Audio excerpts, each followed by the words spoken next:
Hi ಎಲ್ಲೋ ವಿದ್ಯಾರ್ಥಿಗಳೇ, ಗಣಿ ಎಜು explore YouTube ಚಾನಲ್ಗೆ ಸ್ವಾಗತ ಸುಸ್ವಾಗತ. ಓಕೆ, ಈ ಒಂದು ವಿಡಿಯೋದಲ್ಲಿ ಕಂಪ್ಲೀಟಾಗಿ ಬಂದುಬಿಟ್ಟು ನಮಗೆ SSP ಸ್ಕಾಲರ್ಶಿಪ್ ಬಗ್ಗೆ ಆಗಿರ್ತದೆ. ಹುಡುಗರು ಭಾಳಷ್ಟು ಕಮೆಂಟಲ್ಲಿ ನೋಡ್ತಾ ಇದ್ದೆ, ಲಾಸ್ಟ್ ಡೇಟ್ ಬಗ್ಗೆ ಹೇಳಿ ಬರ್ದಾರ್. ಓಕೆ, SSP ಸ್ಕಾಲರ್ಶಿಪ್ ನಮ್ಗೆ ಎಷ್ಟು ಬರ್ತದೆ ಬರ್ದಾರ್. ಓಕೆ, ಹಾಸ್ಟೆಲ್ ಬಗ್ಗೆ ಸ್ವಲ್ಪ ಹೇಳಿ. ಓಕೆ, ನಾನು SSP ಸ್ಕಾಲರ್ಶಿಪ್ ಆಗಬೇಕಂದ್ರೆ ಏನೆಲ್ಲ ಎಲಿಜಿಬಿಲಿಟಿ ಇದೆ, ಎಷ್ಟೆಲ್ಲ ಬರ್ತದೆ, ಸ್ವಲ್ಪ ಕ್ಲಿಯರಾಗಿ ಅದ್ರ ಬಗ್ಗೆ ಹೇಳಿ ಅಂತಂದು ಹೇಳಿದ್ವಿ. ಸೊ ಹಂಗಾಗಿ ಈ ವಿಡಿಯೋದಲ್ಲಿ ಕಂಪ್ಲೀಟಾಗಿ ಇದ್ರ ಬಗ್ಗೆ ಮಾಹಿತಿ ಕೊಡ್ತಾ ಇದ್ದೀನಿ. ಸೊ ನಾನು ಇವಾಗ ಸ್ಕ್ರೀನ್ ಮೇಲೆ ಏನು ಕಾಣಿಸ್ತಿದೆ, ಇದೊಂದು SSP ಪೋರ್ಟಲ್. ಓಕೆ, SSP ಅವ್ರದ್ದೇ ಆಗಿರ್ತಕ್ಕಂಥ ಅಫಿಷಿಯಲ್ ವೆಬ್ಸೈಟ್. ಓಕೆ, ಇದ್ರಲ್ಲಿ ಬಂದ ತಕ್ಷಣ ಮೇನಾಗಿ ನಿಮಗೆ ಎರಡು ರೀತಿಯ ಮೇನ್ ಸಿಗ್ತದೆ. ನಿಮಗೆ ಒಂದು ಬಂದುಬಿಟ್ಟು ಹೊಸ ಖಾತೆಯನ್ನು ಸೃಜಿಸಲು ಅಂತಂದರೆ, ಇದುವರೆಗೂ ಕೂಡ SSPಯಲ್ಲಿ ಒನ್ ಟೈಮ್ ಕೂಡ ನೀವು ರಿಜಿಸ್ಟ್ರೇಷನ್ ಅಂತಂದರೆ ಒನ್ ಟೈಮ್ ಕೂಡ ನೀವು ರಿಜಿಸ್ಟ್ರೇಷನ್ನೇ ಆಗಿಲ್ಲ ಅಂತಂದರೆ ಫಸ್ಟ್ ಒಂದು SSP ID ಕ್ರಿಯೇಟ್ ಮಾಡ್ಕೊಳ್ಳೋಕೆ ಇದು ಈಗ ಕ್ರಿಯೇಟ್ ಮಾಡ್ಕೊಂಡಿತ್ತು ಅಂತಂದರೆ ವಾಪಸ್ ಲಾಗಿನ್ ಆಗಲಿಕ್ಕೆ ಏನಪ್ಪ ಅಂತಂದರೆ ಎಲ್ಲ ಒಂದು ಸ್ಟೂಡೆಂಟ್ಗೆ ಇಲ್ಲಿ ಕೊಟ್ಟಾರ ನೋಡಿ, ಇದರಲ್ಲಿ ಇರ್ತದೆ. ಸೊ ನಮಗೆ ಈಗ ಸದ್ಯಕ್ಕೆ ಅದು ಇಂಪಾರ್ಟೆಂಟ್ ಅಲ್ಲ, ಮೇನಾಗಿ ಲಾಸ್ಟ್ ಡೇಟ್ ಬಗ್ಗೆ ಮೊದಲೇ ಹೇಳ್ಬಿಡ್ತೀನಿ ನೋಡಿ, ಇಲ್ಲಿ ಕೊಟ್ಟಾರೆ ನೋಡಿ. ಲಾಸ್ಟ್ ಡೇಟ್ ಏನಿದ್ರು ಕೂಡ ಇಲ್ಲಿ ಅಪ್ಡೇಟ್ ಆಗ್ತಿರ್ತವೆ. ಈ ಸದ್ಯಕ್ಕೆ ಇರೋದು ಏನಪ್ಪ ಅಂದರೆ ಮೂರು ರೀತಿಯಾಗಿ ಲಾಸ್ಟ್ ಡೇಟ್ಗಳು ಯಾವ್ಯಾವ. ಇಲ್ಲಿ SSP ಅಂದ ತಕ್ಷಣ ಒಂದೇ ಸ್ಕಾಲರ್ಶಿಪ್ ಇರಲ್ಲ, ನೆನ್ಪಿಡ್ಕೋಬೇಕು. SSP ಅಂತಂದರೆ ಕರ್ನಾಟಕದಲ್ಲಿ ಭಾಳಷ್ಟು ಡಿಪಾರ್ಟ್ಮೆಂಟ್ಗಳು ಸಿಗ್ತವೆ. ಈಗ ಫಾರ್ ಎಕ್ಸಾಂಪಲ್ ಈಗ ಹಿಂದುಳಿದ ಕಲ್ಯಾಣ ಇಲಾಖೆ ಆಗಿರ್ಬೋದು, ಮತ್ತು ಪರಿಶಿಷ್ಟ ಜಾತಿ ಸಮಾಜ ಕಲ್ಯಾಣ ಇಲಾಖೆ ಅಂತ ಆಗಿರ್ಬೋದು, ಮತ್ತು ಮೈನಾರಿಟಿ ಅವ್ರದ್ದು ಕೂಡ ಡಿಪಾರ್ಟ್ಮೆಂಟು, ಹಂಗೆ ಭಾಳಷ್ಟು ಬರ್ತವೆ. ಅಂದರೆ ಸುಮಾರು ಒಂದು 20 ಡಿಪಾರ್ಟ್ಮೆಂಟ್ ಕೂಡ SSP ಜೊತೆ ಟೈ ಆಫ್ ಇರ್ತವೆ. ಅವ್ರ ಬರ್ತಕ್ಕಂಥ ವಿದ್ಯಾರ್ಥಿ ವೇತನವನ್ನು SSP ಜೊತೆ ಪ್ರೊವೈಡ್ ಮಾಡ್ತಾ ಇರ್ತಾರೆ, ಲೈಕ್ ಎಕ್ಸಾಂಪಲ್. ಆದರೆ ಆಲ್ಮೋಸ್ಟ್ ಇಲ್ಲಿ ಬರೋದು ಯಾರಿಗಪ್ಪ ಅಂತಂದರೆ ಹಿಂದುಳಿದ ಕಲ್ಯಾಣ ಇಲಾಖೆ ಅಂತ ಕರೀತೀವಿ ಇರೋದು. ಓಕೆ, ಅವ್ರದ್ದು ಮೆಟ್ರಿಕ್ ಪೂರ್ವ, ಮೆಟ್ರಿಕ್ ನಂತರ ಸಪ್ರೇಟಾಗಿರ್ತದೆ. ಆ್ಯಂಡ್ ಅದೇ ರೀತಿಯಾಗಿ ಸಮಾಜ ಕಲ್ಯಾಣ ಇಲಾಖೆ ಕೂಡ ಕೊಡ್ತಿರ್ತದೆ. ಭಾಳಷ್ಟು ಕೊಡೋದು ಅಂದರೆ ಬೇರೆ ಕೊಡಲ್ಲ ಅಂತಲ್ಲ, ಕೊಡ್ತಾರೆ. ಬಟ್ ಸ್ಟೂಡೆಂಟ್ಸ್ ಕಡಿಮೆ ಇರ್ತಾರೆ. ಜಾಸ್ತಿ ಇರೋರು ಯಾರು ಈಗ ಅಂದರೆ ಹಿಂದುಳಿದ ಕಲ್ಯಾಣ ಇಲಾಖೆ ಮೆಟ್ರಿಕ್ ನಂತರದ ಅವ್ರು ಇರ್ತಾರೆ. ಆ್ಯಂಡ್ ಅದಾದ ತಕ್ಷಣ ಸಮಾಜ ಕಲ್ಯಾಣ ಇಲಾಖೆ ಎರಡು ಕೂಡ ಮೇನ್ ಇಂಪಾರ್ಟೆಂಟು. ಮತ್ತು ಬೇರೆ ಬೇರೆಯವ್ರನ್ನು ಕೂಡ ಬರ್ತೀರಾ, ಅದ್ರ ಬಗ್ಗೆ ಇವಾಗ ಬೇಡ. ಈ ಸದ್ಯಕ್ಕೆ ಒಂದು ಸೂಪರ್ಫಿಷಿಯಲಾಗಿ ಐಡಿಯಾ ಇರಲಿ ಅನ್ನೋಕ್ಕೋಸ್ಕರ ಮೇನಾಗಿ ನಿಮ್ಮದು ಸ್ಕಾಲರ್ಶಿಪ್ ಎಲ್ಲ ಹುಡುಗರು ಬರೋದು ಇಲ್ಲಿ ಕಾಣಿಸ್ತಿದ್ದೀನಿ. ಫಸ್ಟ್ ಆಪ್ಷನ್ ಏನು ಕಾಣಿಸ್ತಿದೆ ಇದೆ ನಿಮಗೆ. ಲಾಸ್ಟ್ ಡೇಟ್ ಎಲ್ಲಿ ಕೊಟ್ಟಿದ್ದಾರೆ ನೋಡಿ, 30/9/2025 ಅಂತಂದರೆ ಇದೇ ತಿಂಗಳು ಲಾಸ್ಟ್ ಡೇಟ್ ಅಂತ ಹೇಳಿ ಕೊಟ್ಟರೆ 30 ಕೂಡ ಕೊಟ್ಟವ್ರೆ. ಸೊ ಹಂಗಾಗಿ ಯಾರಾದರೂ ಅಪ್ಲಿಕೇಶನ್ ಹಾಕೋರಿತ್ತಂದರೆ ಬಿಫೋರ್ 30 ಒಳಗಡೆ ಅಪ್ಲಿಕೇಶನ್ ಹಾಕಿರಿ. ಈಗ ಕೆಲವೊಂದಿಷ್ಟು ಹುಡುಗರು ಕನ್ಫ್ಯೂಷನ್ ಅಂದರೆ ನಮ್ಮ ಒಂದು ಚಾನಲ್ ನೋಡೋರು ಯಾರಪ್ಪ ಅಂದರೆ ಆಲ್ಮೋಸ್ಟ್ ಹುಡುಗರು ಏನಂತಂದರೆ KCET ಸ್ಟೂಡೆಂಟು ಮತ್ತೇನಪ್ಪ ಅಂದರೆ ಈಗ ನೀಟ್ ಸ್ಟೂಡೆಂಟು ಅವರೇ ಆಗಿರ್ತಾರೆ. ಓಕೆ, ಅವರೇ ಆಲ್ಮೋಸ್ಟ್ ಇದ್ರೆ ಸದ್ಯಕ್ಕೆ. ಈಗ ಅವ್ರನ್ನ ಹೊರತು ಕೂಡ ಬೇರೆಯವ್ರು ಕೂಡ ನೋಡ್ತಿರ್ತಾರೆ, ಎಲ್ಲ ಅಂತಲ್ಲ. ಮೇನಾಗಿ ಈ ಹುಡುಗರಿಗೆ ಜಸ್ಟ್ ಹೇಳ್ತೀನಿ, ಆಮೇಲೆ ನಿಮ್ಗೆ ಎಲ್ಲರೂ ಕೂಡ ಹೇಳ್ತೀನಿ.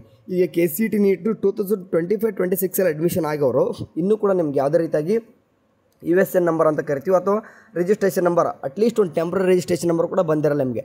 ಅದು ಬಂದರೆ ಮಾತ್ರ ನಿಮಗೆ SSP ಸ್ಕಾಲರ್ಶಿಪ್ ಅಪ್ಲಿಕೇಶನ್ ಹಾಕ್ಲಿಕ್ಕೆ ಬರ್ತದೆ. ಅದೊಂದು ಗಮನದಲ್ಲಿರಲಿ. ಸೊ ಹಂಗಾದ್ರೆ ಡೇಟ್ ಮುಗಿದೋಗುತ್ತಲ್ಲ ಬರ್ದಾರ ಅಂತ ಅನ್ಬೋದು ನೀವು. ಹೌದು, ಖಂಡಿತವಾಗ್ಲೂ ಕೂಡ ಡೇಟ್ ಮುಗಿಯುತ್ತೆ. ಬಟ್ ನಿಮ್ಗೆ ಏನು ಮಾಡ್ತಾರೆ, ಡೇಟ್ ಎಕ್ಸ್ಟೆಂಡ್ ಮಾಡ್ತಾರೆ. ವರಿ ಮಾಡ್ಕೊಬಿಡಿ. ನಾನು ಏನು ಹೇಳ್ತಾ ಇದ್ದೀನಿ, ನಿಮ್ಗೆ ಅಷ್ಟೇ ಸ್ಕಾಲರ್ಶಿಪ್ಪು ಸೆಕೆಂಡ್ ರೌಂಡ್ ಮುಗಿಯೋರು ಕೂಡ ಪ್ರೊಫೆಷ್ನಲ್ದು ಅಪ್ಲಿಕೇಶನ್ ಕರೆಯಲ್ಲ. ಯಾಸ್ ಹೇಳ್ದಂಗೆ 4ನೇ ತಾರೀಕು ಹಾಸ್ಟೆಲ್ ಅಪ್ಲಿಕೇಶನ್ ಕರೆದಿದ್ರು ಅಂದರೆ ನಿನ್ನೆ ಸಾಯಂಕಾಲ ನೋಟಿಫಿಕೇಶನ್ ಬಂದೈತೆ. ಬಟ್ ಇವತ್ತು ಏನಂತಂದರೆ ಅಫಿಷಿಯಲಾಗಿ ಇವತ್ತಿಲ್ಲ, ನಾಳೆ ಏನಪ್ಪ ಅಂದರೆ ವೆಬ್ಸೈಟಲ್ಲಿ ಏನು ಮಾಡ್ತಾರೆ ಅದನ್ನ ಪ್ರೊವೈಡ್ ಮಾಡ್ತಾರೆ. ಅಂದರೆ ಸೆಕೆಂಡ್ ರೌಂಡ್ದು ನಿನ್ನೆನೇ ಕಂಪ್ಲೀಟ್ ಆಯಿತು, ನಿನ್ನೆನೇ ಬಿಟ್ಟರು. ಸೊ ಹಂಗೆ ಪ್ಲ್ಯಾನಿಂಗ್ ಇರ್ತವ್ರದ್ದು. ನೀವೇ ಸುಮ್ಕೆ ನಿಮ್ಮನ್ನು ಮಿಸ್ ಮಾಡ್ಕೊಳ್ಳಲ್ಲ. ಯಾಕಂದರೆ ನೀವು ಸುಮಾರು ಒಂದು 2-2.5 ಲಕ್ಷ ಸ್ಟೂಡೆಂಟ್ ಇದ್ದೀರಾ. ಓಕೆ, ನಿಮಗೋಸ್ಕರ ಸಪ್ರೇಟಾಗಿ ಸ್ಕಾಲರ್ಶಿಪ್ ಅಪ್ಲಿಕೇಶನ್ ಕೂಡ ಕರಿಬೇಕು, ಹಾಸ್ಟೆಲ್ ಅಪ್ಲಿಕೇಶನ್ ಕೂಡ ಕರಿಬೇಕು. ಸೊ ಸದ್ಯಕ್ಕೆ ಈಗ ಹಾಸ್ಟೆಲ್ ಅಪ್ಲಿಕೇಶನ್ ಕರೆದಿದ್ರೆ ಎಷ್ಟು ಬೇಕಾಗಿರೋದು SSP. ಈಗ SSP ಈಗ ಲಾಸ್ಟ್ ಡೇಟ್ 30 ಅಂದ ತಕ್ಷಣ ಭಯಪಡ್ಲಿಕ್ಕೆ ಹೋಗಬೇಡಿ. ಇದು ಇನ್ನೂ ಒಂದು ತಿಂಗಳು ಹೆಚ್ಚಿಗೆ ಹೋಗೇ ಹೋಗ್ತದೆ. ಅಂತಂದರೆ ಅಕ್ಟೋಬರ್ 30 ಕೂಡ ಹೋಗ್ತದೆ. ಥರ್ಡ್ ರೌಂಡು ಕೂಡ ಪಾರ್ಟಿಸಿಪೇಟ್ ಮಾಡಿರಿ, ಆರಾಮ್ಸೆ ಮಾಡಿ. ಓಕೆ, ರಿಜಿಸ್ಟ್ರೇಷನ್ ನಂಬರ್ ನಿಮ್ಮ ಥರ್ಡ್ ರೌಂಡ್ ಮುಗಿಯೋರು ಕೂಡ ಯಾವುದೇ ರೀತಿಯಾಗಿ ರಿಜಿಸ್ಟ್ರೇಷನ್ ನಂಬರ್ ಬರೋಲ್ಲ. ಅಂದರೆ ಥರ್ಡ್ ರೌಂಡ್ ಮುಗಿಯೋರು ಕೂಡ ಯಾರು ಕೂಡ ರಿಜಿಸ್ಟ್ರೇಷನ್ ನಂಬರ್ ಯಾವ ಸ್ಟೂಡೆಂಟು ಕೂಡ ಬರೋಲ್ಲ. ಗಮನದಲ್ಲಿ ಯಾರೋದೊಂದು. ಓಕೆ, ಅದಾದ ತಕ್ಷಣ ನೆಕ್ಸ್ಟ್ ಕೂಡ ಬೇರೆ ಯಾರಾದರೂ ಇತ್ತಂದರೆ ಅಂದರೆ ಆರ್ಯ ವೈಶ್ಯ ಇಲಾಖೆ ಮೆಟ್ರಿಕ್ ನಂತರದ ವಿದ್ಯಾರ್ಥಿ ಸ್ಟೂಡೆಂಟ್ ಇತ್ತಂದರೆ ನಿಮಗೂ ಕೂಡ 30/11/2025 ನೋಡಿ, ನವಂಬರ್ವರೆಗೂ ಕೂಡ ಟೈಮ್ ಇದೆ.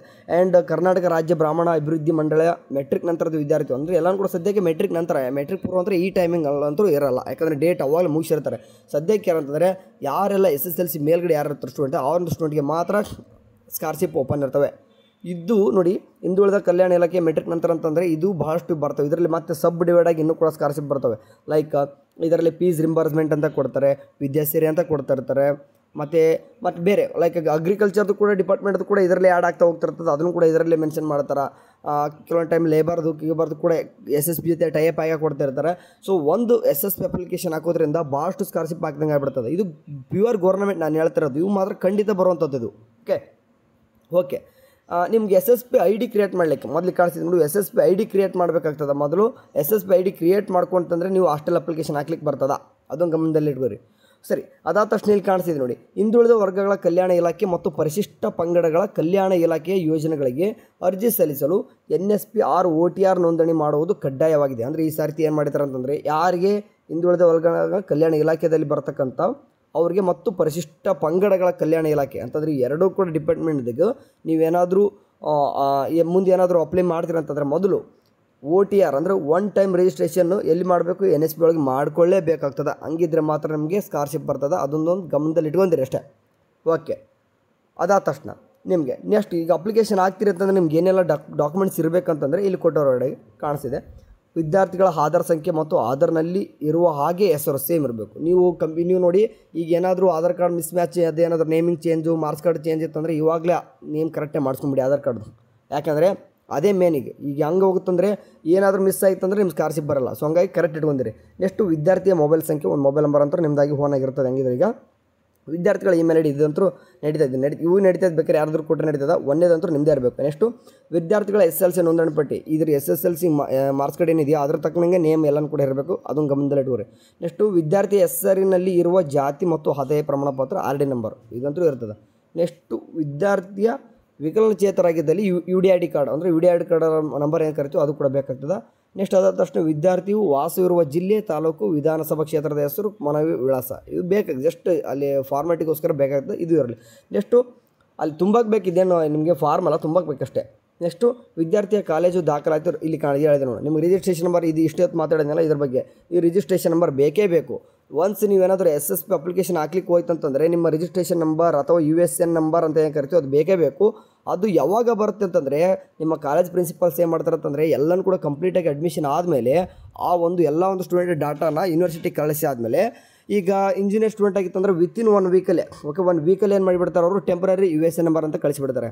ಸ್ವಲ್ಪ ನಮ್ಮ ಮೆಡಿಕಲ್ ಸ್ಟೂಡೆಂಟ್ ಆಗಿತ್ತಂದರೆ ಅಥವಾ ಅಂದರೆ ರಿಲೇಟೆಡ್ ಟು RGHSಗೆ ಬರತಕ್ಕಂಥ ಸ್ಟೂಡೆಂಟ್ಗೆ ಸ್ವಲ್ಪ 1 ಮಂತ್ ಆಗ್ಬೋದು. ಟೆಂಪ್ರರಿ ರಿಜಿಸ್ಟ್ರೇಷನ್ ನಂಬರ್ ಅವರು ಕೂಡ ಕಳಿಸ್ತಾರೆ. ಅದನ್ನು ತೊಗೊಂಡು ನೀವು SSP ಅಪ್ಲಿಕೇಶನ್ ಹಾಕ್ಬೋದು. ನೀವು ಹಾಸ್ಟೆಲ್ ಅಪ್ಲಿಕೇಶನ್ ಹಾಕೋಕ್ಕೆ ನಿಮ್ಗೆ ಯಾವುದೇ ರೀತಿಯಾಗಿ ಇದು ರಿಜಿಸ್ಟ್ರೇಷನ್ ನಂಬರ್ ಬೇಕಾಗಿಲ್ಲ, ಆಯಿತಾ. ಜಸ್ಟ್ ನೀವು ಕಾಲೇಜ್ ನೇಮು ಯಾವುದಿದೆ ಅದಿದ್ದರೆ ಸಾಕು. ನೆಕ್ಸ್ಟ್ ಅದಾದಷ್ಟು ಏನಪ್ಪ ಅಂದರೆ ಈ ದೃಢೀಕರಣ ಸಂಖ್ಯೆ ಅಂತ ಕಾಣಿಸ್ತಿದೆ, ಅದೇನು ವರಿ ಮಾಡ್ಕೋಬೇಡಿ. ಅದು ಸಂಬಂಧಪಟ್ಟ ದಾಖಲೆಗೆ ಈ ದೃಢೀಕರಣ ಕೇಳ್ತಾರೆ, ಅನ್ವಯವಾದಲ್ಲಿ ಇಫ್ ಅಪ್ಲಿಕೇಬಲ್ ಅದೇನು ಬೇಕಾಗಿಲ್ಲ. ನೆಕ್ಸ್ಟು ಹಾಸ್ಟೆಲ್ ವಿವರಗಳು, ಇನ್ ಕೇಸ್ ಹಾಸ್ಟೆಲ್ ಅಪ್ಲಿಕೇಶನ್ ಹಾಕಿತ್ತಂತಂದರೆ ಹಾಸ್ಟೆಲ್ಲರು 6 ಡೇಸ್ ಕಲರ್ ಅಂತ ಕೊಡಬೇಕಾಗ್ತದೆ. ಇದನ್ನು ಕೂಡ ನೋಡಿ, ಲೈಕ್ ಎಕ್ಸಾಂಪಲ್ ಹಾಸ್ಟೆಲ್ ಅಪ್ಲಿಕೇಶನ್ ಕೆಲವೊಂದಿಷ್ಟು ಹಾಕೋದ್ರಿಂದ ಹಾಸ್ಟೆಲ್ ಅಪ್ಲಿಕೇಶನ್ ಹಾಕಿ ರಿಜೆಕ್ಟ್ ಆಯ್ತು ಅಂತಂದರೆ ವಿದ್ಯಾಸಿರಿ ಕಡೆಯಿಂದ 15,000 ರೂಪಾಯಿ ಕೊಡ್ತಾ ಇದ್ದಾರೆ. ಅದನ್ನು ಈ ವರ್ಷ ಕೂಡ ಮುಂದುವರಿಸ್ಬೋದು. ಓಕೆ, ಈಗ 2 ವರ್ಷ ಕೂಡ ಕೊಟ್ಟಿದ್ದಾರೆ, ಈ ವರ್ಷನೂ ಕೂಡ ಕೊಡ್ತಾರೆ. ಯಾಕಂದರೆ ಕಾಂಗ್ರೆಸ್ ಗೌರ್ಮೆಂಟ್ ಬಂದ ಮೇಲೆ ವಿದ್ಯಾಸಿರಿ ಕೊಡ್ತಾ ಇದ್ದಾರೆ. ಬಟ್ ಅವರು ಕೂಡ ಎಲ್ಲನೂ ಕೂಡ ಇಟ್ಕೊಂತಿಲ್ಲ, ಕೆಲವೊಂದಿಷ್ಟು ರಿಮೂವ್ ಮಾಡಿದಾರೆ. ಲೈಕ್ ಎಕ್ಸಾಂಪಲ್ ಈಗ ರೈತ ವಿದ್ಯಾನಿಧಿ ತೆಗೆದಾಕಿದ್ದಾರೆ, ಕಂಪ್ಲೀಟಾಗಿ ತೆಗೆದಾಕಿಬಿಟ್ಟಾರೆ. ಬಟ್ ವಿದ್ಯಾಸಿರಿ ಅಂತೂ ಓಪನ್ ಮಾಡಿದ್ದಾರೆ ಹೊಸದಾಗಿ ಅವರು. ಸೊ ಇದೇ ರೀತಿ ಹೊಸ ಸ್ಕೀಮ್ ಬರೋದು ಹೋಗೋದು ಮಾಡ್ತಾ ಇರ್ತವೆ ಗೌರ್ಮೆಂಟ್ ಅಂದಮೇಲೆ. ಹೇಳ್ತಾ ಹೋಗ್ತೀನಿ. ಇವಾಗ ಸದ್ಯಕ್ಕಂತೂ ಇಷ್ಟು ಗೊತ್ತಿರಲಿ ನಿಮಗಂತ. ಲಾಸ್ಟ್ ಡೇಟ್ ಬಂದುಬಿಟ್ಟು ನೋಡಪ್ಪ, SSP ಸದ್ಯಕ್ಕಂದ್ರೆ 30ನೇ ತಾರೀಕು, ಇದೇ ತಿಂಗಳು 30 ಡೇಟ್ ಎಕ್ಸ್ಟೆಂಡ್ ಮಾಡ್ತಾರೆ. ನಿಮಗೋಸ್ಕರ ವರಿ ಮಾಡ್ಕೊಬೇಡಿ. ಡೇಟ್ ಎಕ್ಸ್ಟೆಂಡ್ ವರ್ಷ ಪೂರ್ತಿ ಇರ್ತದೆ, ಹಂಗೆ ಇರೋದೇ ಇದು, ವರಿ ಮಾಡ್ಕೊಬೇಡಿ. ನೆಕ್ಸ್ಟು ಈಗ ಹಾಕಿರ್ತಕ್ಕಂಥ ಅಪ್ಲಿಕೇಶನ್ ಅಂದರೆ 2025-26 ಹೇಳ್ತಾ ಇದ್ದೀನಿ ನಾನು. ಇವಾಗ ಅಪ್ಲಿಕೇಶನ್ ಹಾಕೋರಿಗೆ ಈಗ ಫಾರ್ ಎಕ್ಸಾಂಪಲ್ ಇವತ್ತು ಹಾಕಿದ ತಕ್ಷಣ ನಾಳೆನೇ ಬರುತ್ತೆ, 1 ತಿಂಗಳಲ್ಲೇ ಬರುತ್ತೆ, 2 ತಿಂಗಳಲ್ಲಿ ಬರುತ್ತೆ ಅಂತಂದು ಗ್ಯಾರಂಟಿ ಇಟ್ಕೊಳ್ಕೊಬೇಡಿ.